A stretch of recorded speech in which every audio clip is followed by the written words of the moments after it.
Hey there, foodie enthusiasts! Today we're gonna dive into the tasty world of gogonele, those salty green tomatoes that are pickled just like we do it in Romania. What exactly sets them apart? Well, this pickled green tomato recipe contains no sugar, no vinegar, and no sterilizing dozens of jars whatsoever. We are gonna keep it the old fashioned way with water, salt, and thyme. Less is more even in cooking, and this pickled green tomato recipe will give a totally new taste to your vegetables. Bonus, this process is simple, quick, and cheap. Just like a puzzle comes together with each piece, a successful pickling project is shaped by its careful planning and choosing the best ingredients. For the tastiest and tangiest pickled green tomatoes, you're gonna need 1 kilogram or 2 pounds of green tomatoes. Some tomatoes might be completely green, some yellow, and some even orange. The overripe of the tomato will add sweetness next to tanginess, so keep that in mind when choosing your green tomatoes. 1 kilogram or 2 pounds of watermelons, and yes, you've heard that right. Pickled watermelons are something you've got to eat at least once in your lifetime. The best ones are the ones that are very small and underripe. Just like the tomatoes, they are sweet, tangy, salty, and crunchy at the same time.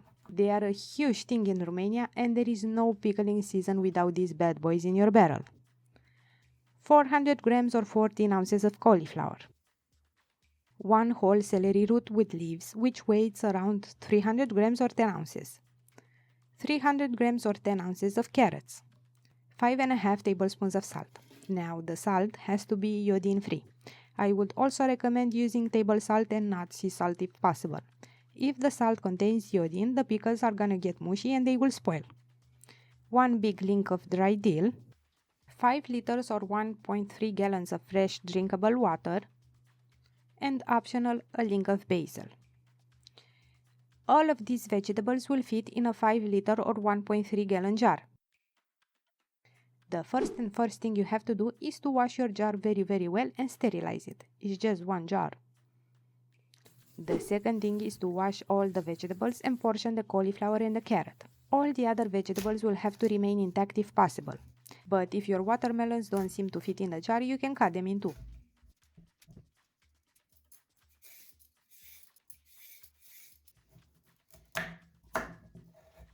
Now that all the vegetables are ready, start preparing the brine.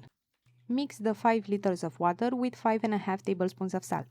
Sadly, it was nearly impossible for me to properly record this process because I couldn't fit the entire amount of water needed and the huge jar within the frame, so I had to make the brine in parts. Now that everything is perfectly set, the pickling can begin. Start by layering the vegetables in your jar as fit as possible. Now, all the items I listed are just a suggestion. If you dislike carrots, you can skip adding them. The same thing applies for cauliflower or even watermelons if you are convinced that ain't your thing. The celery root and dry dill are kinda mandatory since they are the ones that will balance out the flavor of the pickles.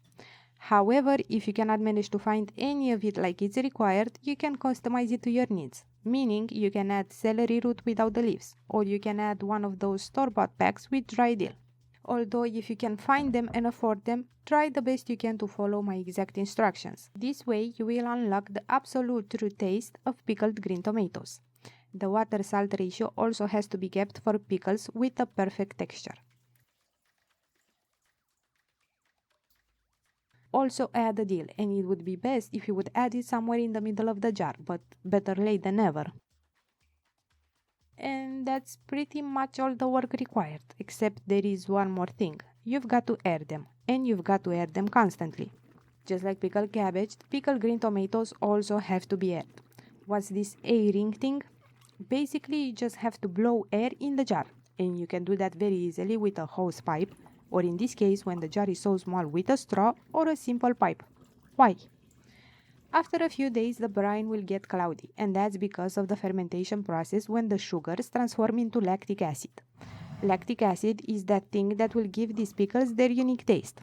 Too much lactic acid in a short period of time will spoil the vegetables instead of pickling them. That's when airing comes to the rescue. A constant flux of oxygen will balance the release of lactic acid, giving you the perfect pickles. Now, I don't mean you have to blow the pickles every day, 1 hour a day. This process of airing the pickles will take place after 5 to 7 days after you preserve them, and you can air them every 3 days for a couple of minutes.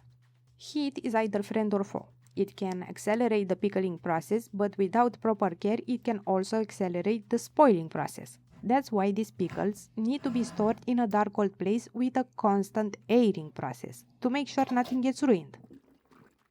The brine will change color and get cloudy, and that's perfectly fine. It's how pickles are made.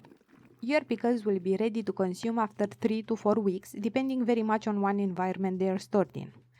Rome wasn't built in a day, and for truly remarkable pickles that will knock your socks off, you got to pay attention to all these details and make sure you complete all my steps. Pickled green tomatoes benefits a good source of vitamins, antioxidants, and lots of probiotics which contribute to a healthy and tasty diet. They are very versatile and go well with dozens of dishes, from a simple barbecue and stews of all kinds to pot roast, meatloaf, and cold sandwiches. Either chicken, beef, or pork, these pickles will go well with everything. Hope my tutorial helps anyone in need, and if you have any questions or thoughts you wanna share, I'll see you in the comment section below. Thanks for watching!